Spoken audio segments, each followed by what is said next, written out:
മദ്യക്കമ്പനിക്ക് വേണ്ടി വീണ്ടും വാദവുമായിട്ട് രംഗത്ത് വന്നിരുന്നു. ഞങ്ങൾ ആരോപിക്കുകയാണ്, കേന്ദ്ര സർക്കാരിന്റെ എല്ലാവർക്കും കുടിവെള്ളം എത്തിക്കാനുള്ള ജൽജീവൻ മിഷൻ പദ്ധതി പാലക്കാട് ജില്ലയിൽ അട്ടിമറിച്ചത് ശ്രീ എം വി രാജേഷാണ്.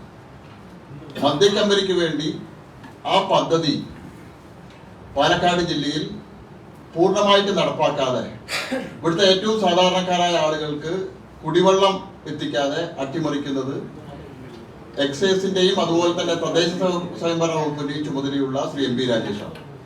കാരണം ജൽജീവൻ മിഷൻ പദ്ധതി പാലക്കാട് ജില്ലയിൽ 100% നടപ്പാക്കിയാൽ മലമ്പുഴയിലെ നിലവിലുള്ള ശുദ്ധജല വിതരണ പദ്ധതിയുടെ കപ്പാസിറ്റി പൂർണ്ണമായിട്ടും അതിനായിട്ട് ഉപയോഗിക്കേണ്ടി വരും. അപ്പോൾ വളരെ ദീർഘവീക്ഷണത്തോടു കൂടിയിട്ടാണ് എം പി രാജേഷും ഇടത് സർക്കാരും ഈ പദ്ധതി നടപ്പാക്കാൻ തുടങ്ങിയ കാലഘട്ടം മുതൽ ഇത് അട്ടിമറിക്കാനുള്ള ശ്രമങ്ങളുമായിട്ട് മുന്നോട്ട് പോകുന്നു.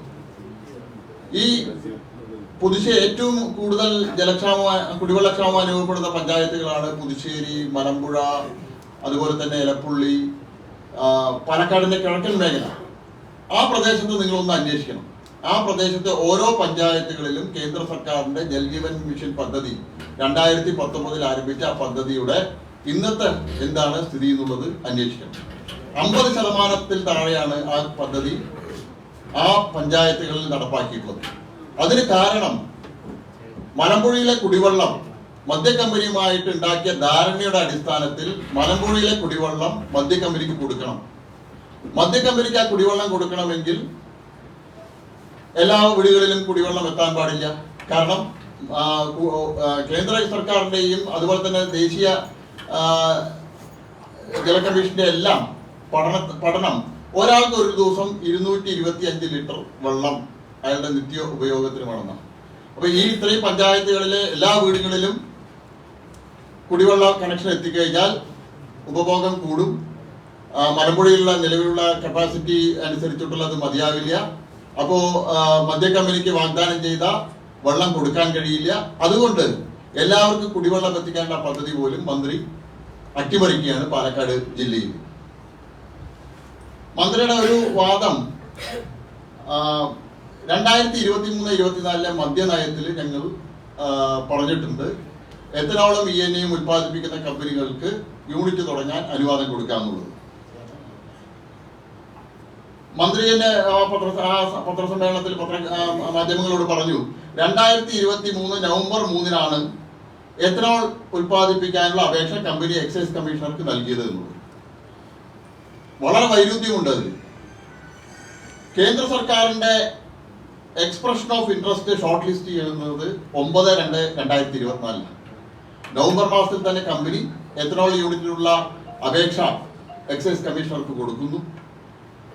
കേന്ദ്ര സർക്കാർ ഈ കമ്പനിയെ ഷോർട്ട് ലിസ്റ്റ് ചെയ്യുന്നത് 9/2/2024, ഏകദേശം 4 മാസം കഴിഞ്ഞിട്ടാണ് ഈ കമ്പനിയെ കേന്ദ്ര ഗവൺമെന്റ് ഷോർട്ട് ലിസ്റ്റ് ചെയ്യുന്നത്. അപ്പൊ കേന്ദ്ര ഗവൺമെന്റ് ഈ കമ്പനിയെ എത്തനോൾ നിർമ്മിക്കാനുള്ള യൂണിറ്റ് ആയിട്ട് സെലക്ട് ചെയ്യുന്നതിന് 4 മാസം മുമ്പ് തന്നെ ഈ കമ്പനി അപേക്ഷ കൊടുക്കുക. ഇവിടെ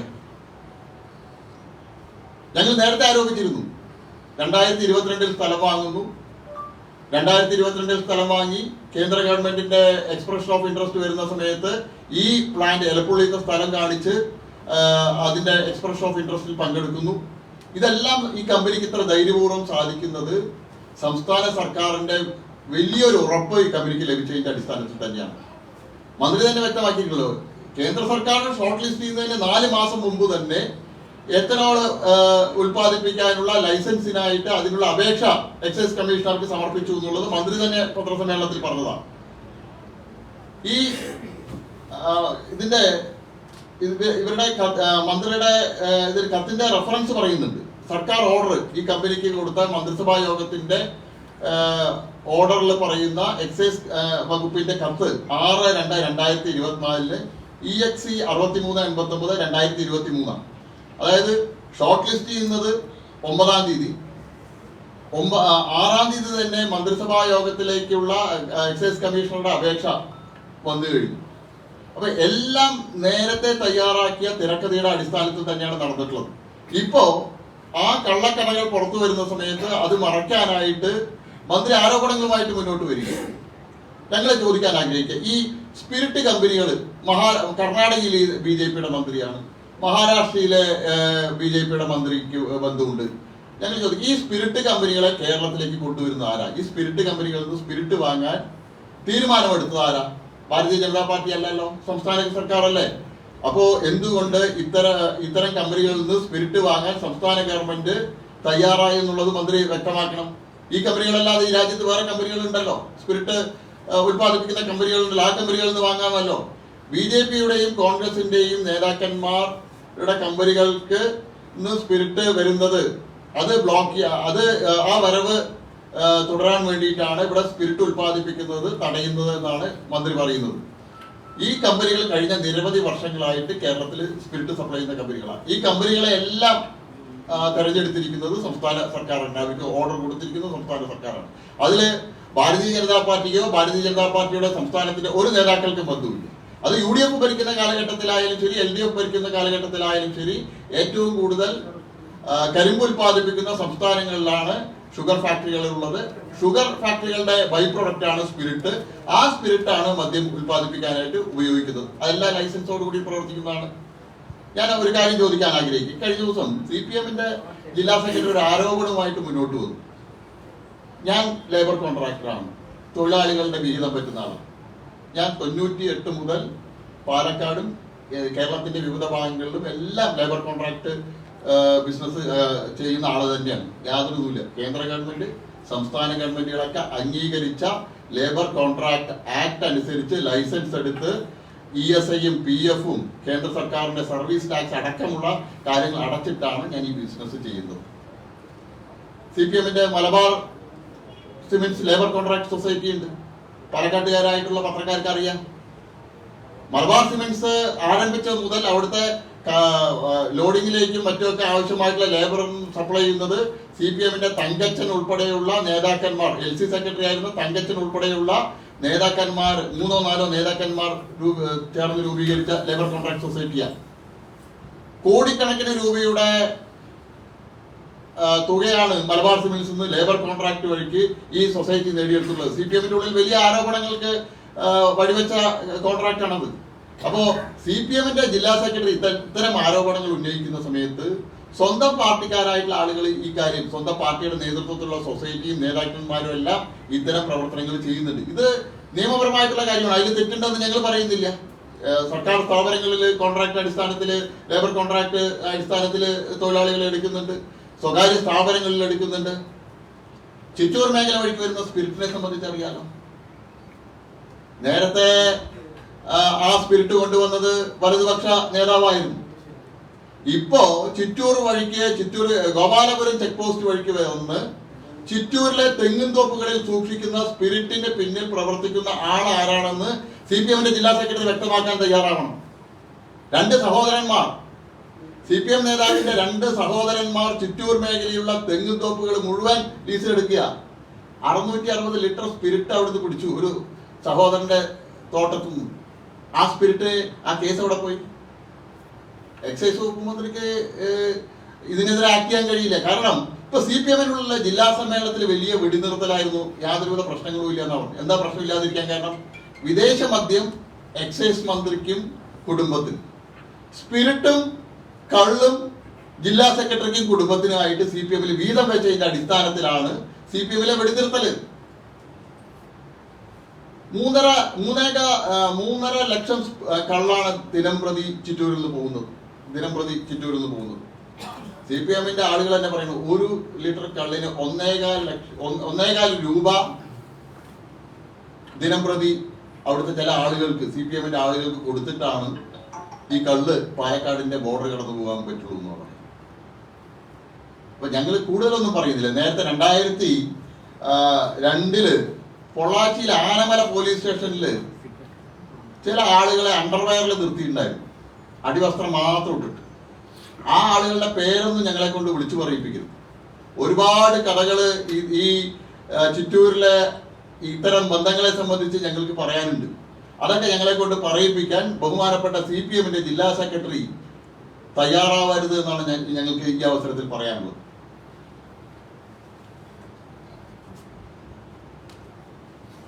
മലമ്പുഴ വെള്ളത്തെ സംബന്ധിച്ച് മന്ത്രി ഇവിടെ പറഞ്ഞു, മലമ്പുഴയിൽ യഥേഷ്ടം വെള്ളമാണ്, യാതൊരുവിധ പ്രശ്നങ്ങളുമില്ല. മലമ്പുഴ വെള്ളം കമ്പനിക്ക് എന്ത് വില കൊടുത്തും ഞങ്ങൾ കൊടുക്കും.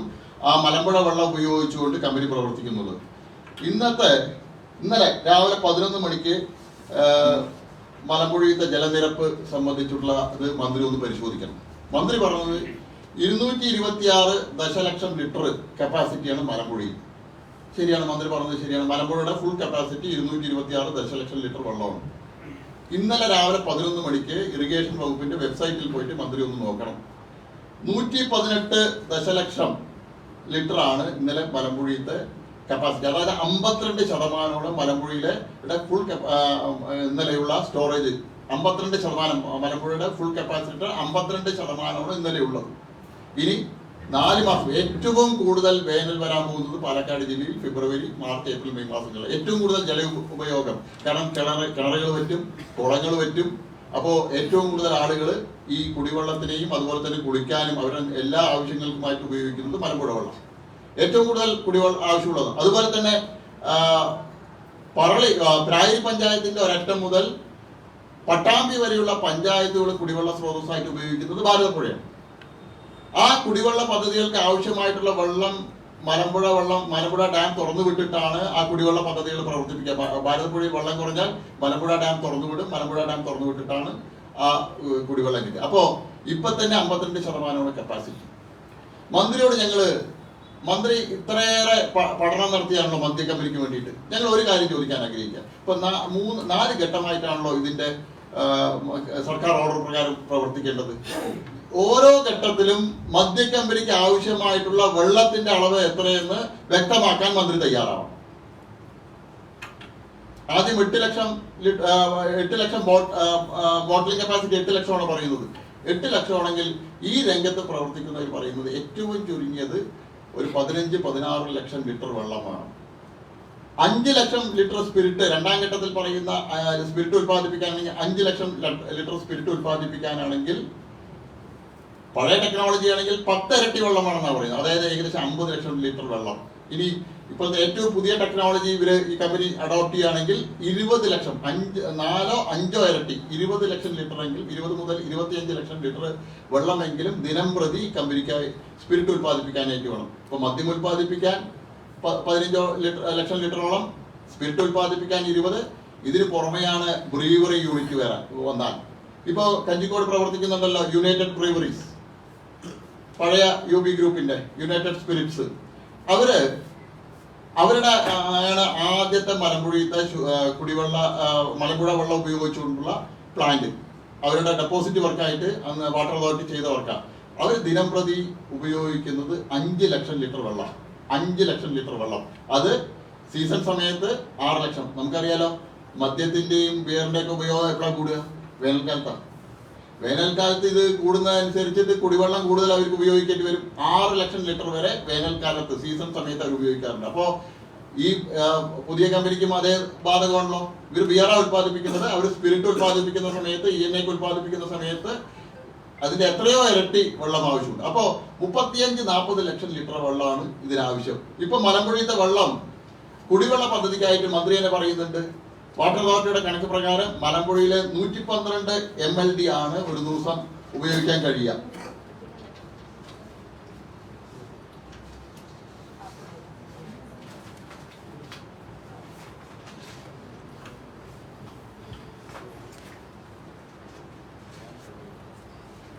അതില് 90% ഓൾറെഡി മലമ്പുഴ ഇപ്പോ ആ കപ്പാസിറ്റി ഉപയോഗിക്കുന്നുണ്ട്. അപ്പോൾ അതില് നിലവിൽ വ്യവസായ വകുപ്പിന് കൊടുക്കുന്ന പുതുശ്ശേരിയിലെ കമ്പനികൾക്ക് കൊടുക്കുന്നുണ്ട്. ഇനി കിൻഫ്രയ്ക്ക് കൂടി കൊടുക്കുന്നത് കൂടി ഉൾപ്പെടുത്തിയിട്ടാണ്. ഇതിനപ്പുറത്തേക്ക് ഒരു തുള്ളി വെള്ളം പോലും കൊടുക്കാൻ മലമ്പുഴയിലത്തെ ഇപ്പോഴത്തെ കപ്പാസിറ്റി വെച്ച് കഴിയില്ല. കേന്ദ്ര ഗവൺമെന്റ് പുതിയ ഇൻഡസ്ട്രിയൽ സ്മാർട്ട് സിറ്റിയിലുള്ള വ്യവസായങ്ങൾ നിങ്ങൾക്ക് ഒരു വ്യവസായവും വെള്ളത്തിൽ അധിഷ്ഠിതമായിട്ടുള്ളതില്ല. ഒന്നും കുടിവെള്ളം അസംസ്കൃത വസ്തുവായിട്ട് ഉപയോഗിക്കുന്നതല്ല. അപ്പൊ കേന്ദ്ര ഗവൺമെന്റ് ഇത്തരത്തിലുള്ള വ്യവസായങ്ങളെ കൊണ്ടുവരുന്നത്. ആ ഇൻഡസ്ട്രിയൽ സ്മാർട്ട് സിറ്റി അവിടെ പ്രവർത്തിക്കണമെങ്കിൽ അതിനാവശ്യമായിട്ടുള്ള വെള്ളം വേണം. ആ വെള്ളം കൊടുക്കുന്നതും കിൻഫ്രയ്ക്ക് ഉള്ള 10 ലക്ഷം ദശലക്ഷം ലിറ്റർ വെള്ളത്തിൽ നിന്നാണ് ആ ഇൻഡസ്ട്രിയൽ സ്മാർട്ട് സിറ്റി പ്രവർത്തിക്കുന്നത്. അപ്പോൾ മന്ത്രി കേന്ദ്ര ഗവൺമെന്റ് ഇൻഡസ്ട്രിയൽ സ്മാർട്ട് സിറ്റിയെ പോലും തുരങ്കം വെക്കുന്ന നിലപാടാണ് മന്ത്രി എം പി രാജേഷ് സ്വീകരിക്കുന്നത്. കാരണം ആ വ്യവസായങ്ങൾ അവിടെ വരുന്ന സമയത്ത് അതിനാവശ്യമായിട്ടുള്ള വെള്ളം കൊടുക്കാൻ കഴിയില്ല. നമ്മുടെ മുന്നിൽ ഉദാഹരണമുണ്ട്. MP ബ്രൂവറീസ് ഉണ്ടായിരുന്നു കഞ്ചിക്കോട്.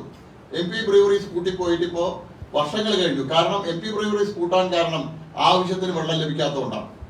അങ്ങനെ നിരവധി ഉദാഹരണങ്ങൾ നമ്മുടെ മുന്നിലുണ്ട്. കൊക്കക്കോളയുണ്ട്, MP ബ്രൂവറീസ് ഉണ്ട്, കഞ്ചിക്കോട് വ്യവസായ മേഖലയിൽ ഇതുപോലെ വെള്ളം ഉപയോഗിച്ച് പ്രവർത്തിക്കുന്ന എത്രയോ മിനറൽ വാട്ടർ പ്ലാന്റുകൾ വന്നു. ഇതെല്ലാം പൂട്ടിപ്പോകാൻ കാരണം ആവശ്യത്തിന് വെള്ളം ലഭിക്കാത്തതുകൊണ്ടാണ്. അതുകൊണ്ട് മന്ത്രി കമ്പനിയെ ന്യായീകരിക്കുന്നത് നിർത്തണം. മന്ത്രി പാലക്കാടുത്തെ ജനങ്ങൾക്ക് വേണ്ടിയിട്ട്, പാലക്കാടുത്തെ ജനങ്ങളുടെ കുടിവെള്ളത്തിന് വേണ്ടി ശബ്ദിക്കാൻ ബഹുമാനപ്പെട്ട മന്ത്രി തയ്യാറാണെന്നാണ് ഭാരതീയ ജനതാ പാർട്ടിക്ക് ആവശ്യപ്പെടാനുള്ളത്. ഡൽഹി ഇപ്പോൾ ഏകദേശം ഡൽഹിയിൽ നടന്നതിന് സമാനമായ ഒരു അഴിമതി രൂപത്തിലാണ് കേരളത്തിലോട്ട് പോകുന്നത്. അപ്പോൾ ഇത് സംബന്ധിച്ച് എന്തെങ്കിലും തരത്തിലുള്ള അന്വേഷണം BJP ആവശ്യപ്പെടുന്നുണ്ടോ? ഭാരതീയ ജനതാ പാർട്ടി ഈ കാര്യത്തിൽ ബഹുമാനപ്പെട്ട ഹൈക്കോടതിയെ സമീപിക്കണമെന്ന് ചർച്ച ചെയ്യുക. കാരണം ഇതിൽ നേരത്തെ കോടതി 2 തവണ ഹൈക്കോടതി വിധിയുണ്ട്. മലമ്പുഴ വെള്ളം ഉപയോഗിക്കുന്നത് സംബന്ധിച്ച് 2 തവണ ഹൈക്കോടതി വിധിയുണ്ട്. കൃഷിക്കും കുടിവെള്ളത്തിനും കൃഷിക്കാണ് ഉപയോഗിക്കുന്നത്. ദേശീയ ജല കമ്മീഷന്റെ നയം അനുസരിച്ചിട്ടും കുടിവെള്ളവും കൃഷിയാണ് പ്രധാനം. 3ാമതാണ് വ്യവസായം വരുന്നത്. അപ്പോൾ മലമ്പുഴയെ സംബന്ധിച്ചും വിധിയുണ്ട്. അപ്പോൾ തീർച്ചയായിട്ടും ഞങ്ങൾ ബഹുമാനപ്പെട്ട ഹൈക്കോടതിയെ ഇക്കാര്യത്തിൽ സമീപിക്കുന്നുണ്ട്. അതോടൊപ്പം തന്നെ വഴിവിട്ട് ഈ മദ്യക്കമ്പനിക്ക് അനുമതി കൊടുത്തത് സംബന്ധിച്ചും അന്വേഷണം ഞങ്ങൾ ആവശ്യപ്പെടും. കാരണം ഈ കമ്പനിയുടെ മറ്റുള്ള സംസ്ഥാനങ്ങളിലെ അവരുടെ ഇടപാടുകളെല്ലാം വളരെ ദുരൂഹത നടന്നതാണ്. അവരെവിടെയെല്ലാം പോയിട്ടുണ്ടോ അവിടെയെല്ലാം വിവാദങ്ങൾ ഉണ്ടാക്കിയിട്ടുണ്ട്. അതിലെല്ലാം അഴിമതി നടന്നിട്ടുണ്ട്. കഴിഞ്ഞ ദിവസം ആരോപണങ്ങൾ വന്നുവല്ലോ. ഡൽഹി മദ്യനയ കേസിൽ പങ്കാളിയായിട്ടുള്ള അതിൽ അകത്തു പോയ കവിത,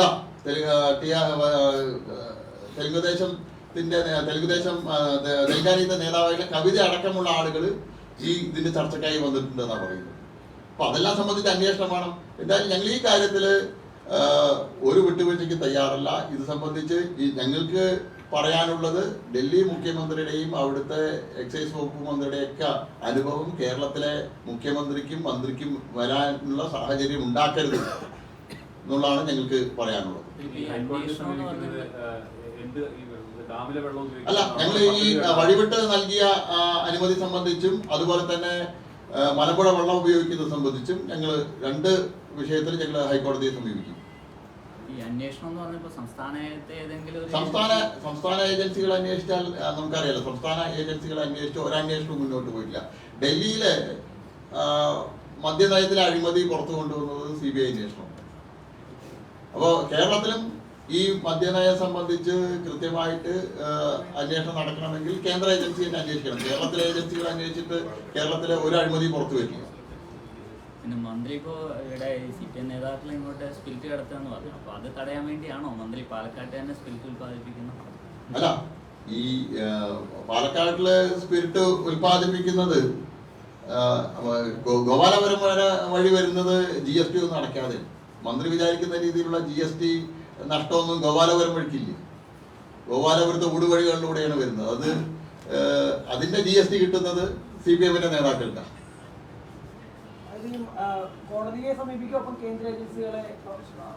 അല്ല, ഞങ്ങൾ ബഹുമാനപ്പെട്ട ഹൈക്കോടതിയെ സമീപിക്കും. ഇത് സംബന്ധിച്ച് അന്വേഷണം ഞങ്ങൾ ആവശ്യപ്പെടും. ഇതിന്റെ അനുമതി നൽകിയതിനെ സംബന്ധിച്ചുള്ള കാര്യത്തെ സംബന്ധിച്ച് അന്വേഷിക്കാൻ ബഹുമാനപ്പെട്ട ഹൈക്കോടതിയെ ഞങ്ങൾ സമീപിക്കും. ഈ കമ്പനിയെ കേന്ദ്രം ഷോർട്ട് ലിസ്റ്റ് ചെയ്തത് 9/2/2024. പക്ഷേ എക്സൈസ് കമ്മീഷണർ റിപ്പോർട്ട് കൊടുത്തിരിക്കുന്നത് 6/2/2024 എന്നാണ് പറയുന്നത്. അതെ, ഈ എക്സൈസ് കമ്മീഷണർക്ക് നവംബർ 30-ന് അപേക്ഷ കൊടുത്തു. 2023 നവംബർ 30-ന് എക്സൈസ് കമ്മീഷണർക്ക് അപേക്ഷ നൽകിയെന്നാണ് മന്ത്രി തന്നെ പറഞ്ഞത്. 6/2-ന് എക്സൈസ് കമ്മീഷണർ സർക്കാരിലേക്ക് ശുപാർശ ചെയ്ത് അയച്ചു. അത് ഈ കമ്പനി ഇതാണ് ശുപാർശ ചെയ്തത്. അതിനകത്ത് പറഞ്ഞിട്ടുണ്ടോ ഇങ്ങനെ ഇവരുടെ കേന്ദ്രം ഈ ചുരുക്കപ്പട്ടികയിൽ ഉൾപ്പെടുത്തിയ? അതെ, കമ്പനി എക്സൈസ് കമ്മീഷണർക്ക് എത്തനോൾ നിർമ്മിക്കാനുള്ള അപേക്ഷയാണ് കൊടുത്തിരിക്കുന്നത്. കേന്ദ്ര ഗവൺമെന്റ് ഷോർട്ട് ലിസ്റ്റ് ചെയ്തത് 9/2-നാണ്. നവംബർ 30-ന് തന്നെ ഈ കമ്പനി ഓയിസിസ് കമ്പനി എത്തനോൾ നിർമ്മിക്കാനുള്ള അപേക്ഷ എക്സൈസ് കമ്മീഷണർക്ക് കൊടുക്കുന്നു. ഈ എത്തനോൾ നിർമ്മിക്കാനുള്ള അത്യാപേക്ഷയുടെ മറവിൽ ബ്രൂവറി പ്ലാന്റ് നിങ്ങൾ എഴുതി വെച്ചോ, ഈ കമ്പനി ഇവിടെ എത്തനോൾ നിർമ്മിക്കില്ല. കാരണം കേന്ദ്ര ഗവൺമെന്റുമായിട്ടുള്ള എഗ്രിമെന്റ് പ്രകാരം അടുത്ത മാർച്ച് 28 മുമ്പ് എത്തനോൾ നിർമ്മാണം ആരംഭിക്കണം, 2026. ഈ കമ്പനിയുടെ ആദ്യ ഘട്ടത്തിൽ പറയുന്നത് ബോട്ടിലിംഗ് ആണ്, വിദേശ മദ്യത്തിന്റെ ബോട്ടിലിംഗ് ആണ്. അപ്പോൾ അടുത്ത ഒരു വർഷത്തിനുള്ളിൽ എത്തനോൾ നിർമ്മിക്കില്ല. അപ്പോൾ കേന്ദ്ര ഗവൺമെന്റുമായിട്ടുള്ള കരാറ്, ഓയിൽ കമ്പനികളായിട്ടുള്ള കരാറ് റദ്ദാക്കപ്പെടും. ഇവർക്ക് വിദേശ മദ്യം മാത്രം ഉത്പാദിപ്പിച്ച് മുന്നോട്ട് പോകും. സെക്കൻഡ് ഫേസിലാണ്. ഈ മന്ത്രിയെ സംബന്ധിച്ച് മുഖ്യമന്ത്രി ഉൾപ്പെടെയുള്ളവരെ തെറ്റിദ്ധരിപ്പിച്ചു എന്നൊരു അല്ല, ഇപ്പോ CPIയുടെ തന്നെ നിലപാട് കേട്ടില്ലേ? കൃഷിഭൂമി നികത്തുന്നത് സംബന്ധിച്ച് കൃഷി വകുപ്പ് അവിടെ അനുമതി കൊടുത്തിട്ടില്ല. അപ്പോൾ എല്ലാ വകുപ്പുകളുടെയും അനുമതിയൊന്നും ലഭിക്കാതെ നേരിട്ട് മുഖ്യമന്ത്രിയുടെയും എക്സൈസ് മന്ത്രിയുടെയും അനുമതി മാത്രമാണ് ഇത് ലഭിച്ചിട്ടുള്ളൂ. മറ്റെല്ലാ വകുപ്പുകളെയും നോക്കുകുത്തിയായിരിക്കുകയാണ്. ഒരു വകുപ്പിന്റെ മന്ത്രിമാരോടും അല്ലെങ്കിൽ ആ വകുപ്പ് മേധാവികളോടും ആ വകുപ്പിന്റെ ഉദ്യോഗസ്ഥന്മാരോടും ഒന്നും അഭിപ്രായം തേടാതെയാണ് ഈ കമ്പനിക്ക് അനുമതി കൊടുത്തിരിക്കുന്നത്. അപ്പോൾ ഇതിന് പിന്നിൽ വലിയ താല്പര്യം എക്സൈസ് വകുപ്പ് മന്ത്രിക്കുണ്ട്. അദ്ദേഹം കൊക്കോകോളയ്ക്കെതിരായിട്ട് ശക്തമായിട്ട് വാദിച്ച ആളാണ്. ഇപ്പോ അന്ന് പറഞ്ഞത് ഇവിടെ വ്യവസായമല്ല പ്രധാനം, കുടിവെള്ളമാണ്. ഇപ്പൊ പറയുന്നത് വ്യവസായമാണ് പ്രധാനം, കുടിവെള്ളമല്ല. ഞങ്ങൾ ബഹുമാനപ്പെട്ട ഹൈക്കോടതിയെ സമീപിക്കും. കോടതിയെ സമീപിക്കുന്ന സമയത്ത് ഞങ്ങളുടെ ലീഗൽ ടീമായിട്ട് ആലോചിച്ച് അതിൽ എങ്ങനെ മുന്നോട്ട് പോകണം എന്നുള്ളത് തീരുമാനിക്കും. ഞങ്ങൾ ഏതായാലും സംസ്ഥാന ഏജൻസികൾ അന്വേഷിച്ചിട്ട് ഇത് അഴിമതി പുറത്തു വരിക, കേന്ദ്ര ഏജൻസികൾ അന്വേഷിച്ചാലേ ഇതിൽ അഴിമതി പുറത്തു വരും. ശരിയായ രീതിയിലുള്ള അന്വേഷണം മുന്നോട്ട് പോകും. ഈ ഏലപ്പള്ളി പഞ്ചായത്തിന് വേണ്ടി സമരം നടത്തുന്നുണ്ടല്ലോ BJP. ഇനിയിപ്പോൾ അതിൻ്റെ ഒരു അടുത്ത ഞങ്ങൾ സത്യാഗ്രഹം, അനിശ്ചിതകാല സത്യാഗ്രഹം അവിടെ മുന്നോട്ട് പോകുന്നുണ്ട്. കലക്ടറേറ്റിലേക്ക് ഉള്ള മാർച്ച് അടക്കമുള്ള കാര്യങ്ങൾ ഞങ്ങൾ ആസൂത്രണം ചെയ്യുന്നുണ്ട്. സംസ്ഥാന അധ്യക്ഷനുമായിട്ട് ആലോചിച്ച് അടുത്ത ഘട്ടങ്ങളിൽ ശക്തമായിട്ടുള്ള സമരവുമായിട്ട് ഞങ്ങൾ മുന്നോട്ട് പോകും. ഇതിൽ ഒരു വിട്ടുവീഴ്ചയും ഈ കാര്യത്തിലില്ല. ജനങ്ങളുടെ കുടിവെള്ളമാണ് ഏറ്റവും പ്രധാനം. നേരത്തെ പറഞ്ഞു പൊള്ളാച്ചിയിൽ ആരെ തടഞ്ഞു വെച്ചു അത് ഏത് CPM-ന്റെ ആളുകളോട് ചോദിച്ചാൽ അറിയാം. 2002 പൊള്ളാച്ചി ആനമല പോലീസ് സ്റ്റേഷനിൽ ആരെയാണ് അടിവസ്ത്രം മാത്രം ഇട്ട് നിർത്തിയതെന്നുള്ള അന്വേഷിച്ചറിയാം. ഒരുപാട് കടകൾ ഞങ്ങൾ പുറത്ത് പറയാനുണ്ട്. ഞങ്ങളൊക്കെ നിയമപരമായിട്ടുള്ള ബിസിനസ്സാണ് ചെയ്യുന്നത്. കേരള സർക്കാർ, സംസ്ഥാന സർക്കാരൊക്കെ നൽകുന്ന ലൈസൻസും നിയമാനുസൃതമായിട്ടുള്ള ബിസിനസ്സാണ് ഞങ്ങൾ ചെയ്യുന്നത്. പക്ഷെ നിയമവിരുദ്ധമായിട്ടുള്ള കാര്യങ്ങൾ ചെയ്യുന്ന ആളുകൾ ആരൊക്കെയാണെന്നുള്ളത് CPM-ന്റെ ജില്ലാ സെക്രട്ടറിക്കും CPM-ന്റെ മറ്റു നേതാക്കന്മാർക്കൊക്കെ അറിയാം. അതിൽ CPM-ൽ തന്നെ വലിയ ചർച്ചയായിട്ടുള്ള കാര്യമാണ്.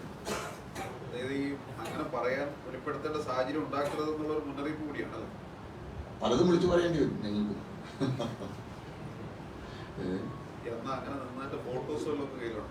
എല്ലാം ഉണ്ട്, എല്ലാ ഫോട്ടോസും ഉണ്ട്. ഇതെല്ലാം അതിനപ്പുറത്തേക്ക് ഒരു കാര്യം, കഴിഞ്ഞ ഒരാഴ്ച മുമ്പ് മാധ്യമങ്ങൾ ഉണ്ടാക്കിയ ഒരു വിവാദമെന്ന് നിങ്ങളുടെ നേതാക്കളൊക്കെ പറഞ്ഞില്ലേ?